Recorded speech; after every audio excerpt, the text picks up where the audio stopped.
বিকাল ৩টায় আমরা শিববাড়ি মোড়ের জিয়া হলের ভেতর থেকে আমরা ওখান থেকে আমরা বের হচ্ছিলাম। আমাদের দুইটা আর কি বাইকে আমরা ৬ জন ছিলাম এবং আমাদের কিছু নারী সহযোদ্ধারা আর কি ছিল। আমরা ওখান থেকে বের হওয়ার সময় জিয়া হলের ভিতর থেকে বালু, ওখান থেকে আমরা আর কি বাইক নিয়ে আমরা আস্তে আস্তে আর কি বের হচ্ছি। আমরা বের হওয়ার সময় অতর্কিত ভাবে আমাদের গতিরোধ সহযোদ্ধাদের নিয়ে আমরা সবার সবাই একটা প্রোগ্রাম ছিল, ওখান থেকে আমরা এসে শিববাড়িতে আমরা একটু বসলাম, খাওয়া দাওয়া করলাম, একটু আলোচনা করলাম, সাংগঠনিক আলোচনা বা যে কোনো আলোচনা করলাম। করার পরে আমরা যখন ওখান থেকে আমাদের ছেলেগুলো বাইক নিয়ে বের হয়ে আসতেছিল, ৪-৫ জন ছেলে ছিল আমাদের, আর মেয়েগুলো সাইডে রয়েছে, দাঁড়ায় আসছি যে আমরাও বের হবো, ওরা বের হবে।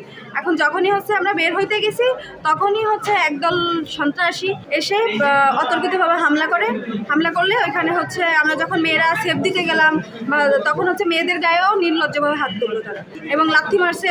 দুটো মেয়ে অলরেডি গুরুতর আহত এবং আমাদের ৮ জন মতো আহত হয়েছে, আর 2 জন গুরুতর আহত হয়েছে। তারা খুলনা মেডিকেলে ভর্তি আছে এবং তাদের চিকিৎসা চলমান। ওখান থেকে আমাদের খালিদের কাছ থেকে একটা পার্স হারাই গিয়েছে।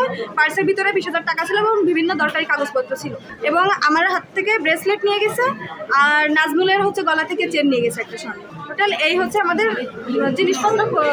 আর খালিদকে ছুরি মারছে, ওর প্যান্টে ছুরি মারছে, পেছনে ছুরি মারছে, সামনের দিকে ছুরি মারছে। আমাদের যতদূর মনে হলো যে এই যে গুম হচ্ছে, তারপরে গুপ্ত হামলা, গুপ্ত মার্ডার হচ্ছে, এইগুলোর বিরুদ্ধে যখন আমরা কথা বলেছি, বাপ্পিও মনে হয় কালকে একটা পোস্ট দিয়েছিল, তো এইসব পোস্টের উপরে ভিত্তি করে হয়তো তার পরিপ্রেক্ষিতে তারা কিছু করছে কিনা আমরা ধারণা করতেছি। এখন আমরা যদিও এই বিষয়টা শিওর না।